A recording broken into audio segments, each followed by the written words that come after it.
Hey kings and queens, hope you're doing well and welcome to my channel.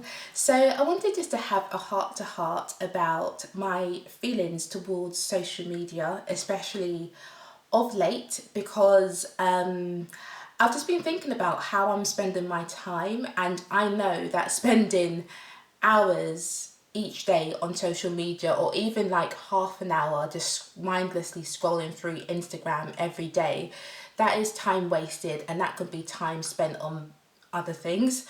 And I've been thinking about it more recently, just because like I've been evaluating like the best ways to spend my time, and like I want to be more intentional with how I spend my time, and I want to be more intentional about what I'm spending my time on. And I guess just for me, my main social media platform that I happen to be just spending my time on is Instagram.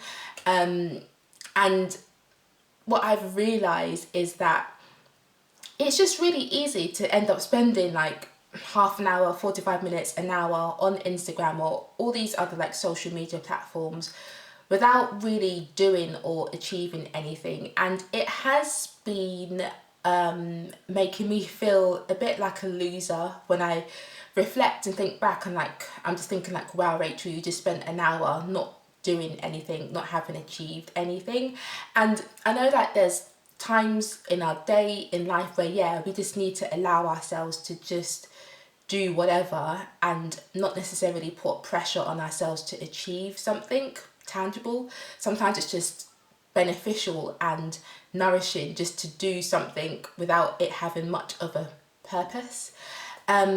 But then there are many other times in life where we probably would benefit if we did spend our free time doing things that would help us move closer towards our goal, or just things that actually matter to us, things that add value, and in essence just being more intentional with our time. And I know that when I tend to spend like excessive time on social media, of course excessive is subjective. For me, excessive could even be like 20 minutes on Instagram without actually having a purpose as to why I'm scrolling or what I'm looking for on Instagram. But when I feel like I have spent excessive time on social media, I notice a change in my mood. I notice that I feel like at the end of my binging session, I feel down about my own life, because unconsciously I don't even realize that I'm looking at people's, I guess, highlight reels, and subconsciously I'm comparing my life to theirs. Or like, I guess because what people tend to post most on social media are like times when they're smiling, when they're enjoying themselves with their family or outside, or like they're vacationing somewhere. And then you compare your life to all of those highlight reels. Sometimes, almost usually, there's a discrepancy, and it makes me feel like my life is not as great as theirs, and I don't even realize that I'm comparing myself to other people whilst I'm doing it. Usually I don't realize that I'm doing it, but I know that, I guess, these sessions of just like binging people's content, it makes me feel really mucky and really down about my own life, because when I realize that, oh God, I've spent way too long in here, my mood is really low. I feel really down about life, and I feel like I haven't achieved enough or achieved much. And I'm wondering like, oh wow, like how has this person achieved this? Or it's just a lot of self-comparison that excessive social media usage brings into our lives. And I know that we all know this, but why I wanted to do a video about feeling addicted to social media is because it is a real thing. I'm not talking about like a properly medically diagnosed social media addiction. There's probably a word for that. I'm just talking about like the everyday realizations that we've spent too long on Twitter or too long on Instagram, too long on Snapchat, whatever it is. And, you know, when that reaches a stage where, you know, we may have set ourselves goals for the day or created a to-do list, and we realise we've come towards the end of the day and we haven't even touched our to-do list because we were procrastinating on Instagram, or we were scrolling through someone else's social media feed, their YouTube videos, for example, and we just haven't actually taken any of the steps that we set for ourselves at the beginning of the day. And I know that in itself will make us feel like we're not achieving anything in life because we set ourselves goals and we haven't achieved them, but also because when we spend so much time on other people's content, it means that we're not spending time on improving our own lives, and that the lack of focus on our own lives, that also has the consequence of making us feel less than and like we haven't achieved much in life, because we haven't. We've just wasted the last 30 minutes looking at someone else's life. We're watching other people live their lives and we're not living our own lives. So I have been thinking deeply about how much time I spend on social media, and I do want to cut it down because I feel like I need to be spending more time on things that are technically more important in life. And one of the main ways I'm intending to spend less on my own social media usage is by tracking the amount of time that I'm using. So I'm not being completely unrealistic and saying like no more Instagram. I'm not removing the app from my phone, but I want to limit or time bound the social media sessions that I have. And I have tried those apps where you can literally download the app on your phone and you can block certain apps. So you can block Instagram, block YouTube. You can set a duration like from 8 a.m. in the morning until 8 p.m. It blocks you being able to access Instagram on your phone, so you can only access it at whatever hours of the day that you intend.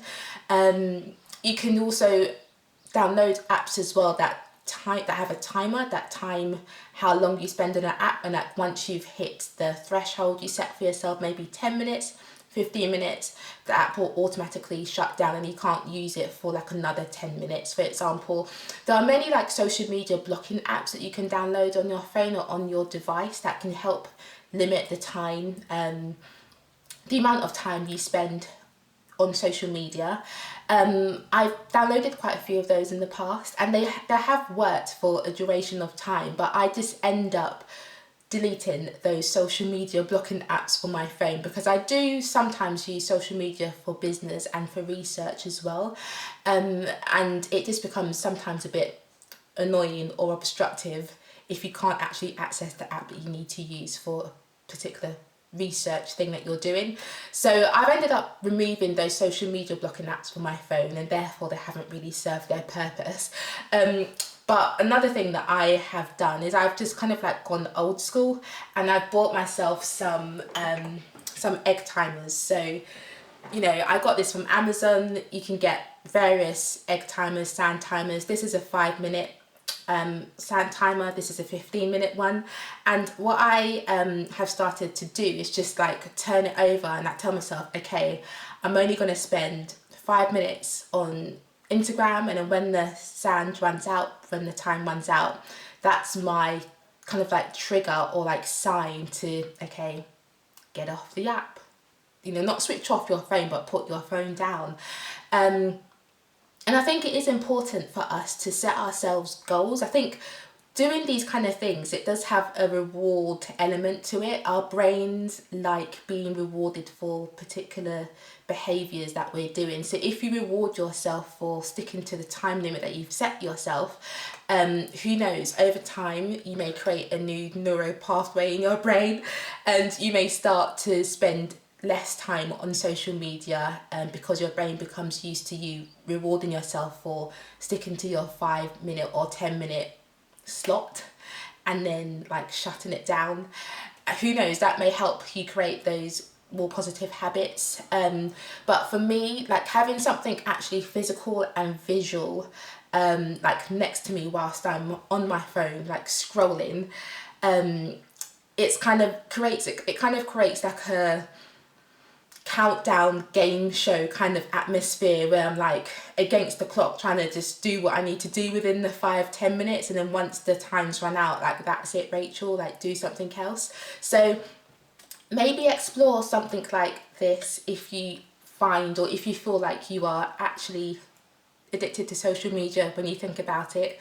And it will free up, hopefully it will free up some time for you to do the more important things that you need to do, or even just do something else during the day. You know, sitting stationary is not good for human wellness and fitness either, so it can also encourage you to just get up and be more proactive. So that's a benefit of this as well. So I actually journaled how I feel about personally feeling addicted to social media and how yucky it makes me feel, and what I've realised, and I do think self-reflection is really good, like if you feel like you have no choice in a matter or you feel addicted to something, sometimes it is good just to journal out what is going on in your head about that particular situation, because it makes it a bit more clear for you why you may do certain things that aren't building you up, why you do certain things, why you're addicted to things. So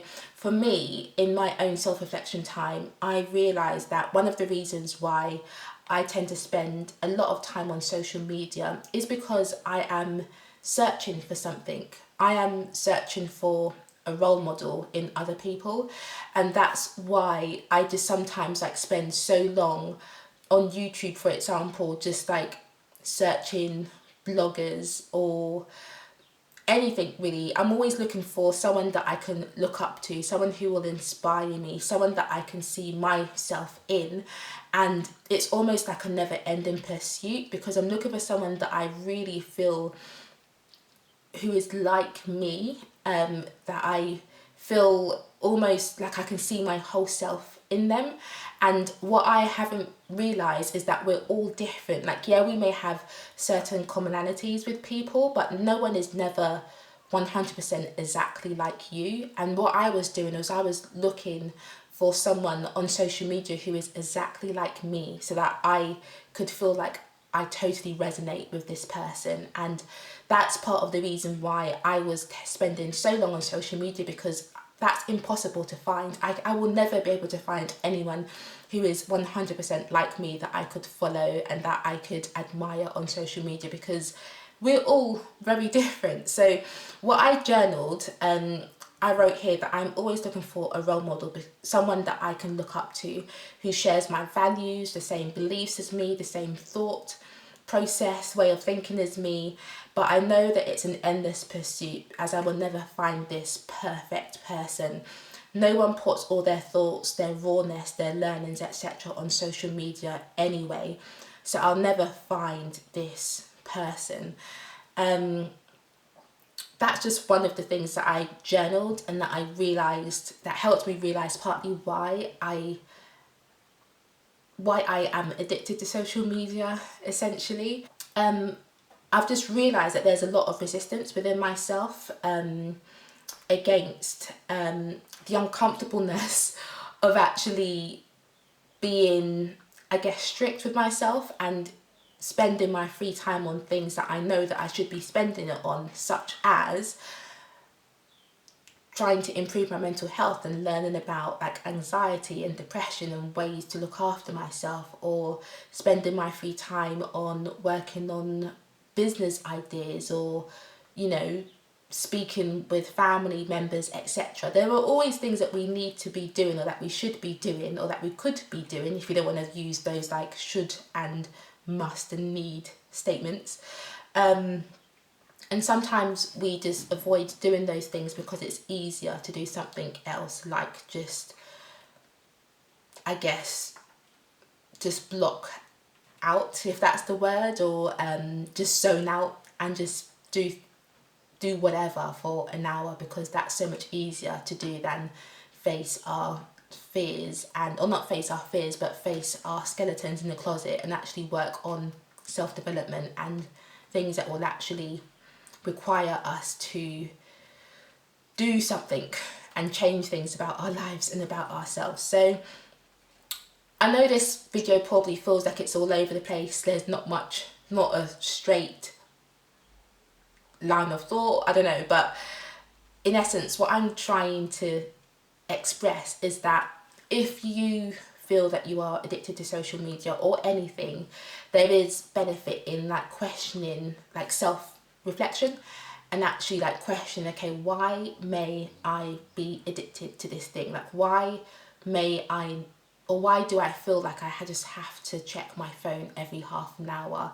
Why do I feel like I always have to just be up to date with what this person is posting or doing? And you know, when we reflect, when we self-journal, etc., we may realize why we do these things, and it will hopefully help us to maybe not do these things as much, or like switch those behaviors out for more positive things. And hopefully the ultimate result of that will be us feeling less disempowered and less in control of ourselves. I think it is really disempowering when we feel like we have no self-control over ourselves, like we feel like we don't have any, like we feel like we don't have any self-control, like, you know, we set ourselves tasks and goals and yet we never achieve them. So create a bit of like self-reward, self-achievement kind of feel-good hormones by setting yourself like just small goals of, okay, I'm only going to spend 5 minutes on Instagram during this hour. And you know, just if you are able to do it, that kind of reward cycle thing will hopefully make you feel better about yourself in a short and a long term. Yes, let me know if this discussion was insightful or helpful in any way, if you have noticed any of these behaviours in yourself, and what you intend to do about it if you feel like it is kind of like bringing you down, whether that's emotionally, you know, whether it's bringing you down in terms of the things that you're able to achieve in life because you're not spending time on like doing things that you need to do to move your life forward. Let me know your thoughts on social media addiction, especially if you're a millennial, because I know this affects a lot of us and our generation. And like this video if you liked this very, I guess, raw and unedited, unfiltered conversation. Yeah, and subscribe to the channel for more adulting content and topics. So yeah, see you soon. Take care.